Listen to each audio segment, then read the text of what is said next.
చెప్పేసి అప్పుడు అక్కడ ఏదైనా తేడా వస్తే బాధ్యత వాళ్ళది షాపులో వాళ్ళది అవుతాడు. ఇప్పుడు ఫర్ ఎగ్జాంపుల్ ఒకటి దగ్గరకు ఒక 100 కేసులు వచ్చినాయి, అందులో ఒక 10 కేసుల్లో ఇట్లాంటి నకిలీ వచ్చినాయి. ఇప్పుడు వాడు రిటర్న్ ఎవరికి ఇవ్వాలా? ఎక్సైజ్కి ఇవ్వాలా లేకపోతే వాళ్ళకి ఇవ్వాలా? సిండికేట్ వాళ్ళకి ఇవ్వాలా? ఈ ఎట్ట తెలుస్తాయి? మనం ఎప్పుడైతే గ్రిప్ వదిలేసామో నడిచిపోతుంది. ఇప్పుడు దీన్ని డైవర్ట్ చేయడానికి కాసేపు అడావిడి నడుస్తుంది. రాజకీయంగా కూడా ఇప్పుడు వసంత కృష్ణ ప్రసాద్ ఆయన టాపిక్ వెళ్ళి తీసుకొస్తున్నారు. ఆయన మన జోగి రమేష్ గురించి మాట్లాడారు కాబట్టి ఇప్పుడు తీసుకొచ్చారేమో. వీళ్ళు కావాలని ఒకరినొకరు ఇరికించుకుంటారు. ఇందులో అరెస్ట్లు ఏమన్నా మొదలవుతాయి ఇప్పుడు? మేబీ నాకు తెలిసి అరెస్ట్ చేయడం కష్టం.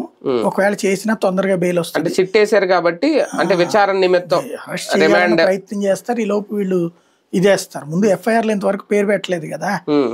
రిమాండ్ రిపోర్ట్ ఆధారంగా జనార్దన్ రావు ఇప్పుడు 3 రోజులు విచారిస్తారు. జనార్దన్ రావు ఇట్లా చెప్పాడని ఆ రిమాండ్ రిపోర్ట్ లో రాస్తారు. రాసి అప్పుడు దాని మీద 2 కోణాలు ఉంటది. ఒకటి జోగి రమేష్ కి నోటీసులు ఇచ్చి విచారణకు పిలవడం, ముందు పిలిచి అతను కన్ఫైన్ అవ్వట్లేదు కాబట్టి అరెస్ట్ చేస్తున్నాం అని చెప్పి అరెస్ట్ చేయటం. ఈ లోపు జోగి రమేష్ ఆ రిమాండ్ రిపోర్ట్ ఆధారంగా కోర్టుకు వెళ్తాడు ఆటోమేటిక్గా. హైకోర్టు నన్ను అరెస్ట్ చేయొద్దు, కావాలని నేను విచారణకు సహకరిస్తాను, నాకేం సంబంధం లేదు అని ఈ పాయింట్ పెడతాడు నాకు తెలిసి.